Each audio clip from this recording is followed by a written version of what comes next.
Мой гость – Милюша Лябибовна Айтуганова, директор государственного учреждения «Татар-кино», заслуженный деятель искусств Республики Татарстан, профессор Казанского государственного университета культуры. Хочу представить сегодняшнего гостя, директор государственного учреждения «Татар-кино» Милюша Лябибовна Айтуганова. И я специально ее пригласила поговорить о психотерапевтической роли кино, о том, что какую роль вообще кино сейчас играет. И мой первый вопрос. Мы привыкли к тому, что там в 20 веке в Голливуде это была фабрика грез, там в фашистской немецкой Германии, в Советском Союзе это была машина пропаганды. В 90-е годы сыграла огромную роль документалистика, да, в гласности и в перестройке. А какое кино сейчас? Какую роль она играет сейчас в социуме, в обществе для обычного человека? Добрый вечер всем. Лариса, привет. Очень рада тебя видеть. Да, я тоже. Я думаю, что на сегодняшний день кино – это все-таки больше развлечений. Это не пропаганда и не какая-то там другая функция. Это все-таки больше развлечений. И люди, приходя в кинотеатр, они хотят получить эмоции. И именно на этих эмоциях они сопереживают, и какая-то возникает, сравнивают себя с героями, которые на экране. В общем, задача режиссера, мне кажется, на сегодняшний день это как раз сделать так, чтобы герой почувствовал себя на месте зрителя, и зритель почувствовал себя на месте героя. Вот. И все-таки я думаю, что на сегодняшний день только небольшая часть людей ищет в кино какую-то интеллектуальную пищу. Именно поэтому наши самые лучшие фильмы идут даже на телевидении после полуночи. То есть все равно основная, преимущественная, это все-таки функция развлечения. Я так думаю. Но вот мы все равно знаем, что кино в качестве инструмента даже психотерапии используется. Мы вот всем известная Луиза Хей, которую весь интернет завален ее книжками о том, что психосоматика, что там связано с чем. Вот она сама лично излечилась, можно сказать, от рака груди, именно просматриваю очень долго, в течение там нескольких дней, чуть ли не недель, комедийные фильмы. То есть мы видим, что эффект, который она не могла получить там напрямую от психотерапевта, вдруг, в общем-то, преподнесло кино, да. И есть ли вот какие-то, случаи, может быть, знаешь ли ты какие-то случаи, когда какие-то фильмы, может быть, советского плана могли такую роль сыграть? И играют ли они, как ты думаешь сама, могли бы они такую роль сыграть еще? Однозначно могут. Психологический эффект как раз-таки можно наблюдать, потому что когда человек находится в кино, он переживает эмоции, которые на экране. Я уже повторяюсь, но это на самом деле имеет не просто такой развлекательный эффект, но и психологический, эмоциональный, я бы даже сказала. И почему, например, такие фильмы, как там «Движение вверх» или там связанные с спортом нашим, патриотизмом, они реакцию в зале. Я сама была свидетелем, что люди встают, просто аплодируют, как будто находятся вот на месте проведения матча. Потому что задеваются какие-то струны, которые начинают вибрировать во время фильма. И, на мой взгляд, можно при грамотном подборе контента можно и лечить людей. Потому что почему музыка же лечит? Музыка лечит. Да. Кино тоже может лечить. Может лечить потому, что если ситуация, которая у тебя в жизни, например, возникает, и ты на экране видишь, как человек выходит из этой сложной жизненной ситуации, то ты можешь на самом деле получить даже оттуда некий психологический урок, как надо действовать в той или иной ситуации, как надо общаться, коммуницировать с людьми, будь то любовные отношения, либо какие-то деловые. Я могу привести сотни примеров, когда реально люди мастер-класс из фильмов. Вот если смотреть с этой точки зрения, то, конечно, люди не только наслаждаются тем, что происходит на экране в виде там каких-то супер крутых эффектов, да, но и самое главное все равно это сюжетные линии и поведение героев. Особенно в этом плане надо выделить, конечно, такой жанр, как психологическая драма. И тогда, конечно, мы видим, что когда смотришь такое кино, ты невольно втягиваешься в эту историю и идентифицируешь себя с этим героем. Вот в этом плане надо сказать, что да, психологический эффект, даже я бы сказала, не психологический, а психотерапевтический эффект ярко выражен. Да, и я вот как раз думаю, что вот те фильмы, которые, по-моему, Татаркино участвовал в их создании, как тот же сериал про врачей, да, «Белые цветы», он такой, все-таки, с одной стороны, вот тоже психологическая драма, да, а с другой стороны, там еще и история, в общем-то, советская, и, может быть, даже и национальные чувства. Вот просто расскажи немножко, какие проекты вот сейчас идет Татаркино с национальными фильмами, потому что это тоже в какой-то степени, можно сказать, излечение каких-то травм, уже больше такого глобального национального характера у большого количества людей, связанных с их национальной идентификацией, да? Ну, вообще, я считаю, что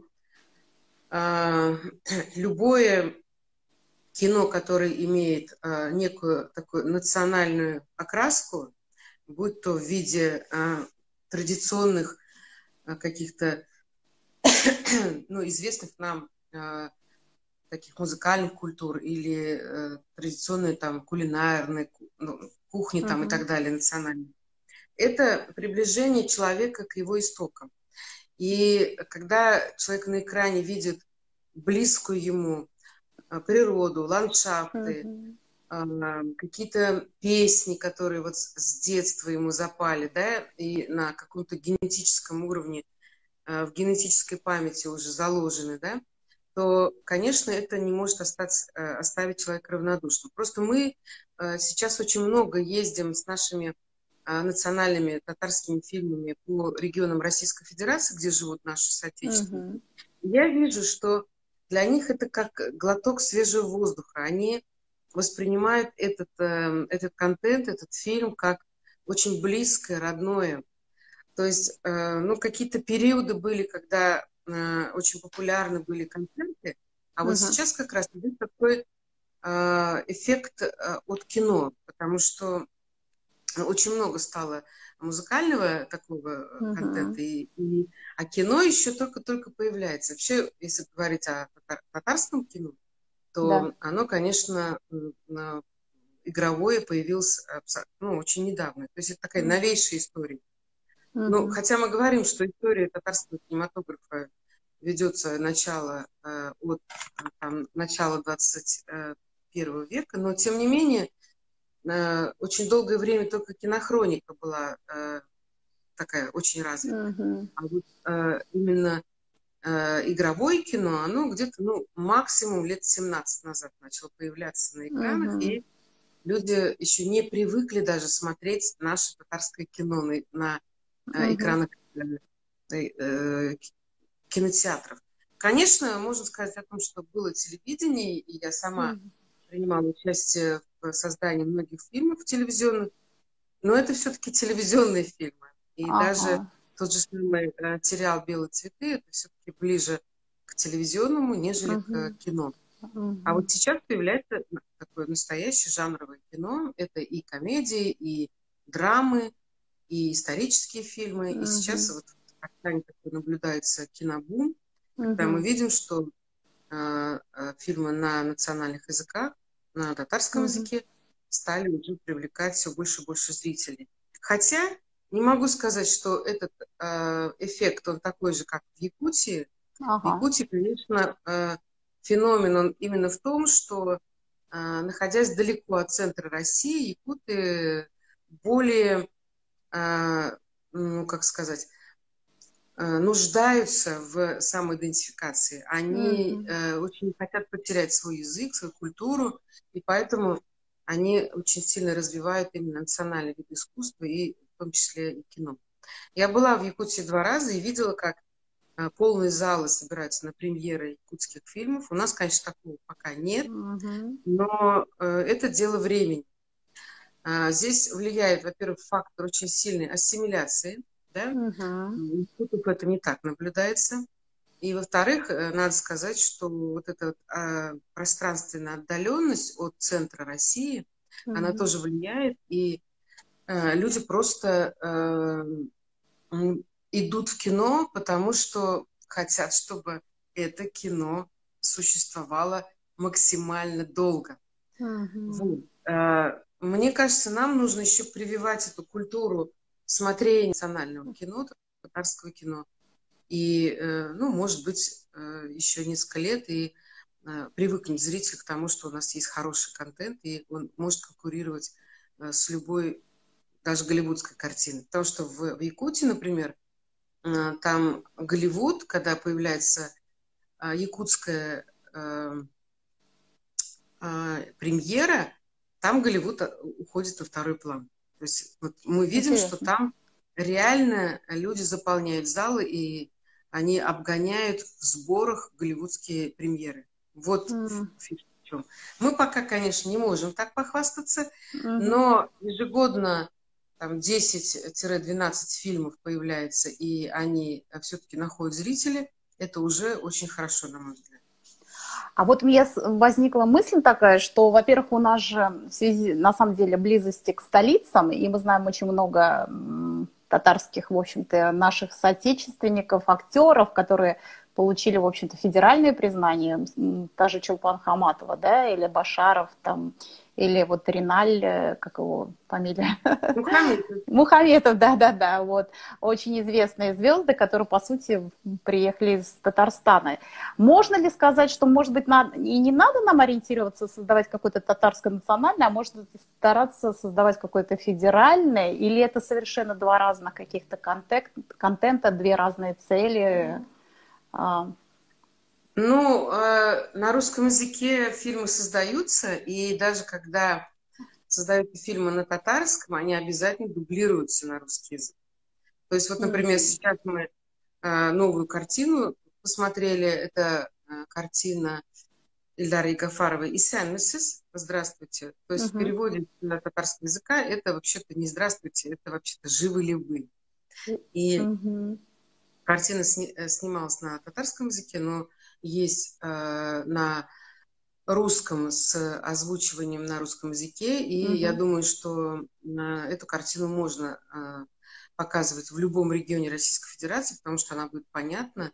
Но там, конечно, есть свой вот мгм, такой ментальный, я бы даже сказала, очень ментальный контекст, и этот контекст, он заставляет задуматься именно тех, кто считает себя все-таки татарин.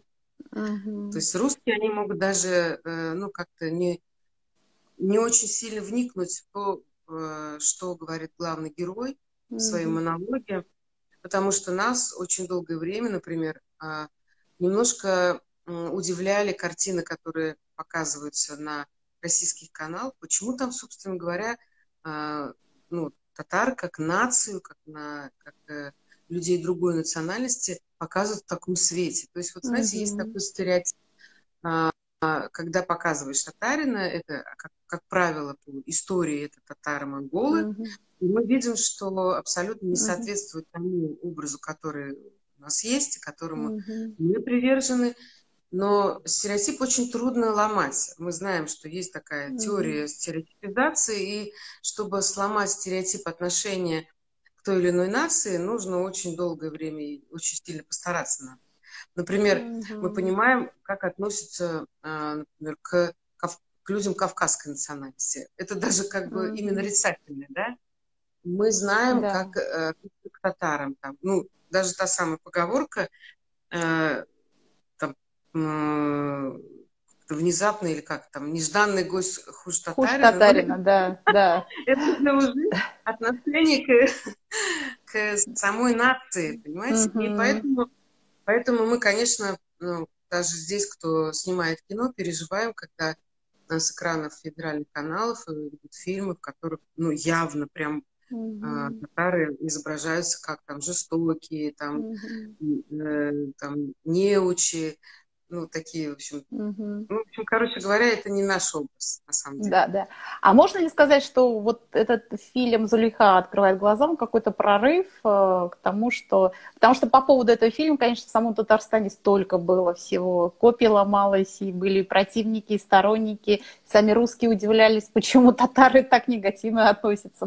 Ну, не многие, часть, да, и к этому. С чем вот Нет, как-то... очень многие. Я бы сказала, что очень многие, потому что ну, такие сцены, которые явно не могли вписаться ну, в норму, так скажем, нашей жизни, они разрушали, ну, такое, как скажем, отношение даже к самим себе. Например, когда в мечети,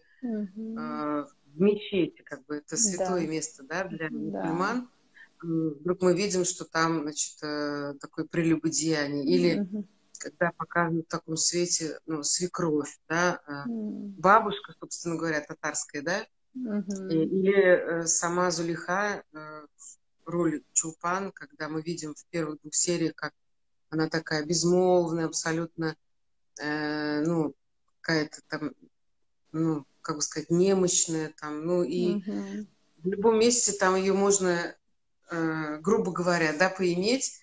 Понятно, что это все вызывает реакцию отторжения. Понятно, что любая татарская женщина скажет, ну, у нас в роду такого не было. У нас бабушка или мама – это центр притяжения семьи, и мы понимаем, что, ну, исторически, может быть, конечно, были такие женщины, но исторически так складывалось, что именно в татарской семье женщина является центром. Она всех собирает вокруг себя. Но я могу даже по своей семье сказать, моя мама, бабушка для моих детей, она центр семьи, она в притяжении. А здесь мы видим совершенно другую ситуацию. Конечно, возможно, и такие случаи были, мы не исключаем. Но, понимаете, когда в кино, это же типизация идет. Да, и вот эта типизация, она вызывает отторжение. И, конечно, реакции были абсолютно оправданные. Ну, нельзя таким образом шутить с целым народом. Вот. Ну да, согласна. То же самое, фильм «Золотая Орда», который был за год до «Зулейхи», там тоже, это был сериал на российском канале, там такая же была история, мы видели, что татары это прям, ну, самые жестокие, вообще абсолютно глупые, тупые, я бы даже сказала, люди. Ну, нельзя так показывать нации, нельзя. А по кино, кино это же, все равно это как ни крути, это типизация. Мы смотрим кино, которое пришло из стран разных, там, Бангладеш, Индия. Мы же понимаем, что это их герои. Мы же понимаем, что это их образ жизни, что это их традиции. Вот мы сейчас получаем очень большое количество фильмов из разных стран на фестиваль, Казанский международный фестиваль мусульманского кино. И смотришь фильм, и ты понимаешь, что это страна. То есть кино это есть как в капле воды, это отражение той страны, из которой фильм пришел. Мы как бы все равно, волей или неволей, мы соотносим это с тем, что происходит. То есть получается, что в России, если российский фильм такого плана, то в России, оказывается, вот есть татары, которые вот такие они. А мы же понимаем, что это, может быть, единичный случай. Вот поэтому такая реакция. Ну, очень интересно, да, вот с точки зрения вот этого феномена якутского кино, получается, якуты, они сами решили создать свой собственный образ, и им это удается, потому что их созданные ими фильмы нравятся им самим, и получается, по ним, конечно, мы уже точно с большей степенью достоверности, так скажем, да, можем судить уже о настоящих таких якутах, а не о неком непонятном российском стереотипе этих якутов. Так я понимаю? Ну, конечно, любое кино, оно выстреливает и вообще считается, ну, ну, правильно сделанным, так скажем, и может иметь хороший успех зрительский, когда есть история, когда есть герой, который интересен. Ну и в России, в Татарстане, в Португалии, там, не знаю, в Берлине, в любой азиатской стране. Потому что есть история, которая интересна. Мы все равно, так или иначе, кино — это все равно жизнь, которая может быть узнаваемая и другими представителями нации. Например, такие чувства, как преданность, там, предательство, любовь, там, дружба и так далее. Как их показать через кинематограф? Через героя. Но национальный кинематограф, он отличается тем, что он при этом имеет еще аутентичность некую. То есть, например, вот если сравнить герой татарин и герой американец, ну они же не будут одинаковые, правда? Ну нет, наверное, я думаю, нет. Даже герой якут и герой татарин, они будут разные. Но история жизни, вообще, в принципе, любая биография, у каждого человека есть много в жизни таких событий, которые могут стать основой для любого сценария. Кем бы он ни был. Согласна. Киргизом, узбеком, татарином или русским. Все равно мы понимаем, что если ее правильно и очень грамотно рассказать, эту историю, если сделать хороший сценарий, несмотря на то, какой он, узкоглазый или еще какой-то, да, он будет интересен очень многим людям во всех точках планеты. И у якутов вот как раз они нашли такого героя на первоначальном этапе. Была передача на телевидении, типа вот «Городок», да, только на якутском языке. И у них был такой герой, очень смешной герой, такой очкарик, лопоухий, очень юморной, причем он именно имел юмор, свойственный для якутов. То есть они понимали этот юмор. Понятно. Но именно тем, что он был им близок по менталитету, по каким-то привычкам, по каким-то там его отношению к жизни, он был близок именно якутскому народу. А когда они уже пошли дальше, стали уже создавать героев, и эти фильмы стали на разных фестивалях занимать призовые места, я смотрела эти фильмы, я смотрю, что, да, несмотря на то, что это человек явно якут, но поднимаются такие проблемы человеческие, психологического характера, что ты смотришь и думаешь, ну да, в моей жизни такое тоже было. Вот если мы попадаем вот в эту десятку, да, когда человек, сидя у экрана, смотрит и говорит, да, это похоже на мою ситуацию, вот тогда это правильно сделано кино. Почему мы взахлеб читаем таких поэтов, как там, Марина Цветаева, или Боротынский, или там Мандельштам? Потому что в их стихотворениях есть что-то такое, что близко нам, отзывается вот здесь, да, как бы перекликается с нашим ощущением, с нашими чувствами. Поэтому это великий поэт. То же самое можно сказать про кино. Великое кино — это когда ты сидишь, смотришь кино и понимаешь, что оно очень похоже на твою жизнь. То есть вне зависимости, да, от кем это создано было, да, действительно, я согласна. Ну, здорово. Какие-то вопросы есть? Да, у меня есть вопросы, связанные с... Как ты пришла в это кино сама? Потому что я знаю, мы познакомились 100 лет назад, уже больше 30, наверное, когда ты была преподавателем в университете, я еще была студенткой, училась, я помню, на радиожурналистике. То есть как таким образом от радио или просто от журналистики, и вдруг вот сейчас ты возглавляешь национальное кино в Татарстане? Создание национального кино. Ну, вообще, мне кажется, ничего случайного не бывает в жизни. И если уж говорить о твоем сейчас поприще и твоих компетенциях, то, мне кажется, все это еще там где-то звездами уже определено.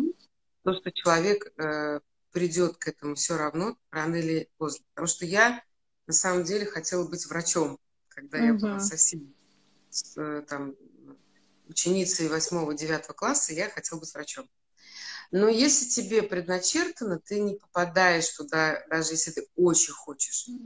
И 2 года, не поступив в медицинский институт, я по совету моих коллег стала заниматься журналистикой. И когда я поступила на факультет журналистики, я понимала, что это вот тот путь, который, наверное, был уже изначально предначертан как моя миссия. И поэтому радио было, потому что там работал мой отец, и мне сказали, что если ты пойдешь на радио, однозначно ты сможешь найти там понимание. И действительно, я пришла, мне сказали, пришла дочь Лябиба Айтуганова. Да. Папа мой был довольно известным в то время радиожурналистом, поэтом, композитором, и умер очень рано, в 28 лет, и я вот как-то сейчас получается, что продолжаю его путь. То же самое было, когда я вдруг оказалась на телевидении, я пришла с какой-то другой абсолютной целью, у меня как-то ёкнуло, и работая на радио, я поймала себя на мысли, что мне что-то там внутри, не знаю, интуиция или что-то подсказывает, ты здесь будешь работать. Ну, я в это время не могла поверить даже. И буквально через пару лет я оказалась на телевидении. А потом, когда мы начали на телевидении снимать фильмы, и я понимала, что кино – это очень притягательный вид искусства, и это на самом деле, как говорил наш дедушка Ленин, самое высшее, там, великое из искусств. Но даже не в этом дело. Когда ты получаешь опыт работы в аудиосфере, в визуальной сфере, и вот это все соединяется, плюс к этому еще жизненный опыт и какие-то навыки, которые ты получаешь по жизни, все это выливается в какой-то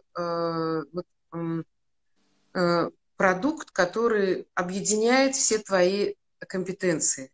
И вот когда я поняла, что кино объединяет и твои знания в аудиосфере, то есть то, что я получила на радио, и твои навыки, которые ты получил на телевидении, и когда ты понимаешь, что тебе хочется этому миру рассказать какую-то историю или экранизировать классику, вот тогда я поняла, что мне это очень интересно.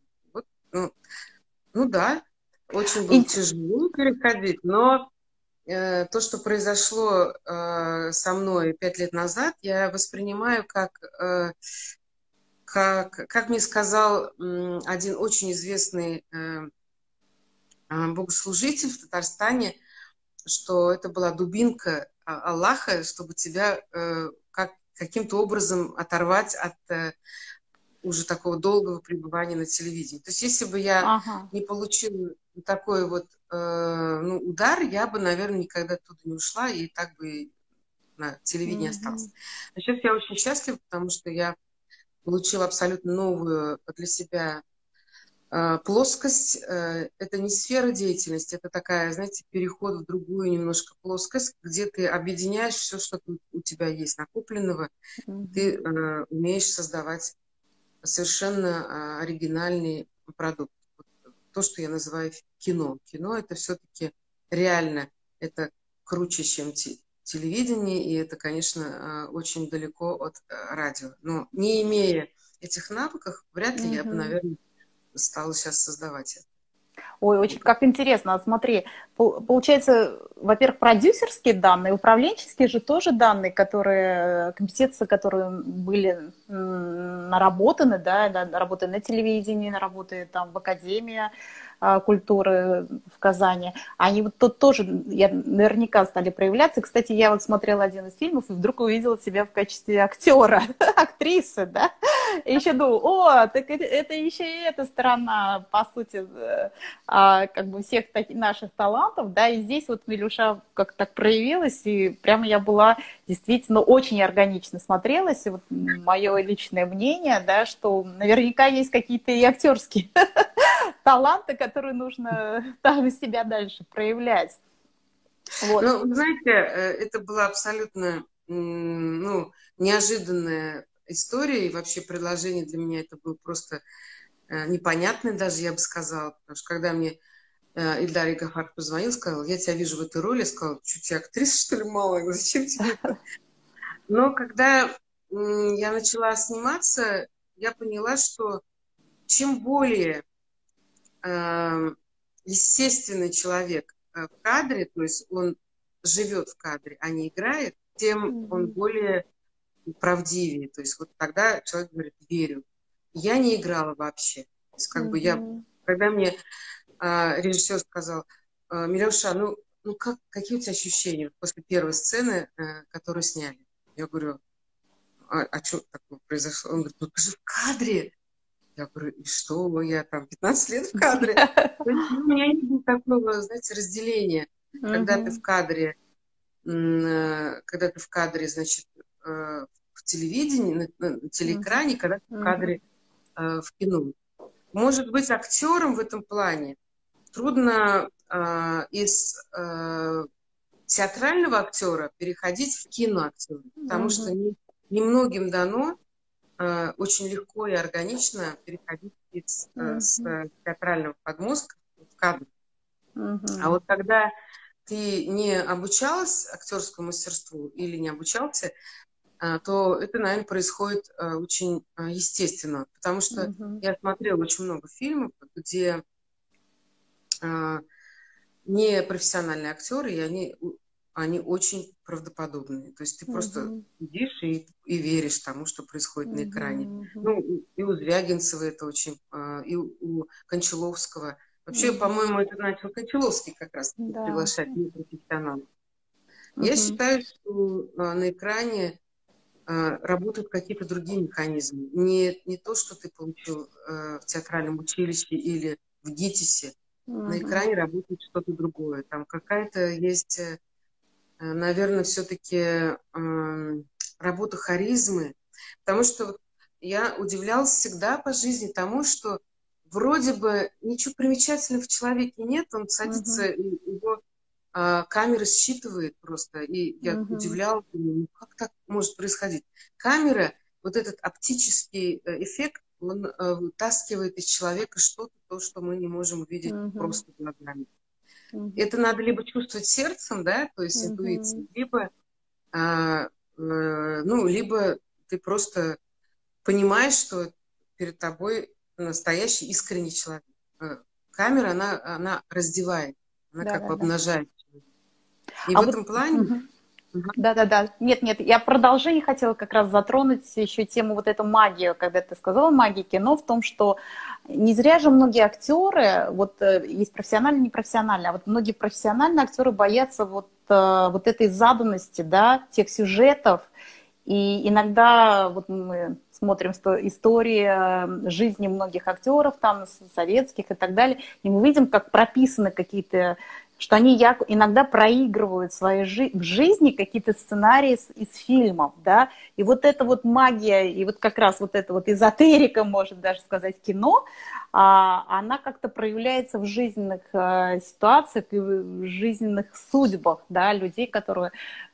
Вот не сталкивалась ли ты с такими вещами, вот сейчас уже работая в кино? Ну, может, кстати, и в театре, на телевидении тоже. Ну, знаете, лучше всего люди проявляются в качестве актера или в роли, когда они играют самих себя. Вот когда человек прочувствовал это в жизни, если он не прочувствовал, это очень тяжело. Но когда человек прочувствовал эту ситуацию в любви, в преданности, в предательстве, он это делает абсолютно искренне. Тут, кстати, Лариса, есть вопрос один. Я вот так смотрю. Вы много читаете, есть вопросы у меня. Хорошо, да, я чуть не заметила. Отвечу на вопрос, потому что там был еще один вопрос на татарском языке. Нужно снять фильм про историю, то есть исторический фильм на татарском языке. Абсолютно согласна. Что касается книг, у меня вообще в принципе нет ни одного вечера, чтобы я не читала. Я, в принципе, это для меня снотворное. То есть я беру правильное снотворное, да. Я лучше почитать книгу, чем выпить какое-нибудь лекарство. А хорошая книга, она увлекает так, что ты можешь вообще не спать. А не очень хорошая книга, она тебя усыпляет на второй странице. Но я стараюсь подбирать литературу, которая мне нравится. Но не просто модно, да? Говорят, ой, ты читал вот такую книгу? Это сейчас очень модно. Нет, я читаю книги, которые мне близки в эту минуту, в этот день. И поэтому я подписалась на Литрес, и любые предложения я отсматриваю с точки зрения вот сегодня настроения, какое у меня. То есть я могу даже держать у себя под рукой несколько книг, будете смеяться, иногда у меня прямо на кровати лежат несколько книг, и я по настроению читаю. Где-то там философскую литературу возьму, где-то там какие-то притчи у меня очень любимые притчами. Суфийские притчи я люблю. Где-то там какая-то... Но в отпуске я люблю читать просто любовный роман. Романы. Нет, ага. Не могу, вообще. Вообще ну да, не могу. Там может быть, хотя разные, конечно, да, но жизнь, да, сейчас сложно сказать, детективы по-своему интересно, не знаю. А, кстати, татарских детективов не будете снимать? Я думаю, что будем, потому что сейчас вот ребята, молодые режиссеры, они тянутся именно к тому, что надо снять хоррор или триллер или что-то такое. То есть все равно новые жанры в национальном кинематографе появятся. Вот мы в прошлом году сделали попытку снять комедийную музыкальную картину, и она действительно реально получилась очень даже неплохой, смотрибельный, востребованный. Просто мы попали в пандемию во время проката, и поэтому мы не собрали столько, сколько собирались. А вообще режиссер Ильшат Рахимбай, он совместно со своей командой сделал прекрасную картину, музыкальную комедию. Это жанр новый для татарстанской кинематографии. Сейчас, я думаю, появятся другие жанры, потому что чем больше снимается кино, тем больше хочется попробовать разные жанровые фильмы. А жанровые фильмы – это определенный успех, потому что сейчас много фильмов непонятных жанра. То есть ты смотришь и не понимаешь, это что вообще? Комедия, или это трагедия, или это какой-то фарс, или это драма. Ничего не понятно сейчас иногда. А вот жанровое кино, оно, любой жанр выдержанный, он более понятен зрителю. Поэтому снимать жанровое кино нужно, и оно однозначно будет доходить до зрителя. Так, тогда вот вернемся, задам вопрос уже чисто с моей точки профессиональной, потому что я как бы занимаюсь астропсихологией, астрологией, психологией, трансперсональной психологией. Мне, конечно, интересны моменты, во-первых, может быть, так не спрашивают впрямую, верующий ли ты человек, да, но есть ли какие-то...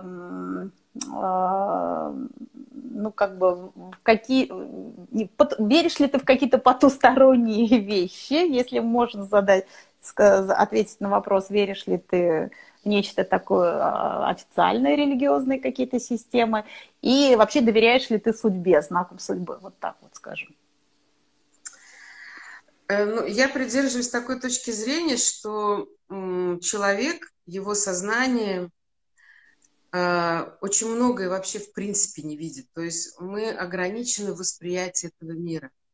Мы материальные вещи можем понять. Вот потрогать можно, услышать можно, да, увидеть можно.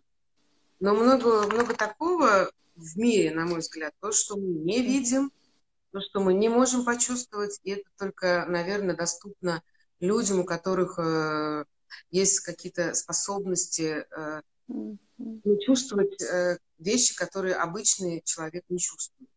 Вот. Поэтому в потусторонние, какие-то там другие миры я верю и думаю, что именно потому и верю, что мы ограничены восприятием, мы очень материальные все. Что касается судьбы, я, конечно, не могу сказать, что я фаталист, да, то есть, но я думаю, что все равно, судя по тому, что в моей жизни это случалось, и я понимала, что я не могу идти по этому пути именно потому, что мне что-то все время препятствует, и что-то есть сверху предначертанное, из этого можно сделать вывод, что я все-таки верю в то, что какие-то вещи происходят в твоей жизни, потому что они должны произойти.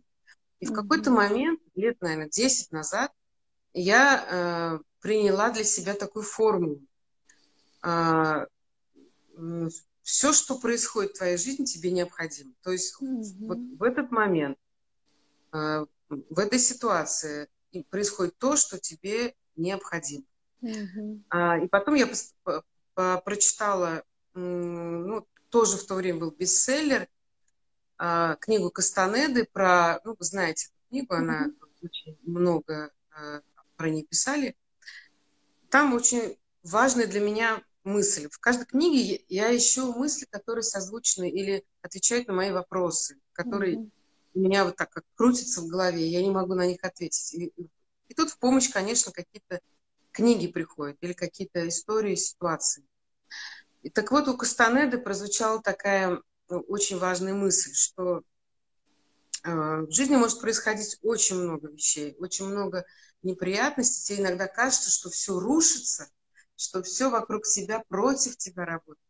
Вот в этот момент оглянись через левое плечо, и ты Мгм. увидишь, что в метре от тебя находится твоя смерть, и она еще не коснулась твоего плеча. Мгм. Вот когда ты понимаешь, что очень много тревоги идет э, от событий, от каких-то фактов, которые являются мелкими в этой жизни по сравнению с тем, что ты живешь вообще, да, Мгм. то приходит осознание принятия этой жизни. Вот принимать жизнь, какая она есть, и пытаться не рефлексировать по поводу любого события, к чему, Мгм. собственно, мы склонны, и особенно женская такая эмоциональная Мгм. сфера склонна преувеличивать, домысливать, додумывать, какие-то там делать выводы. Вот когда ты принимаешь, и когда ты понимаешь, что это то, что тебе необходимо в данную минуту, вот в этом месте, то тогда очень легко становится. Это, наверное, тоже проявление того, что Мгм. я принимаю судьбу. Да? Ну, наверное, так. Это тебе, Да, наверное, и я, да, да, да, я согласна. Я как раз и хотела вот поддержать и сказать, что вот тогда, как раз вот несколько лет назад, когда был сложный период в твоей жизни, и не было еще, не появилось это кино, как оказалось, что оно и есть самое совокупное, да, а, проявилась вот эта сила бессознательного, потому что мы с тобой сидели, обсуждали эти моменты, да, и вот это полное как бы доверие, там вот то, что ты сейчас как раз и говоришь, вот ты тогда его и проявила полное доверие судьбе и полное доверие своему внутреннему, да, вот этому миру, который можно сказать бессознательное, подсознание. И вот мне кажется, результатом этого, как раз этой работы, да, я вот просто наблюдаю, я могу подтвердить, вот люди, которые сейчас зрители наши слушают, я могу сказать, что я вот свидетель того, как ты, проработав внутренние вот эти сомнения, да, выстроила все остальное в твоей жизни. Да, оно появилось как внешнее событие, оно может быть как-то неожиданно удивительно, но оно действительно проявилось как твой как бы, ну, зов, что ли, на то, чтобы миру открой, пожалуйста, себе дорогу, да. Вот это вот очень, я сама могу удивляться этому, да, и радоваться и тому, насколько мир отвечает этим запросам, насколько ты сама была, смогла этому миру открыться и предоставить себя, сказать, пожалуйста, используй все мои возможности, да, этой жизни. Не нет, замкнуться, не уйти в да, да. глубину там, да.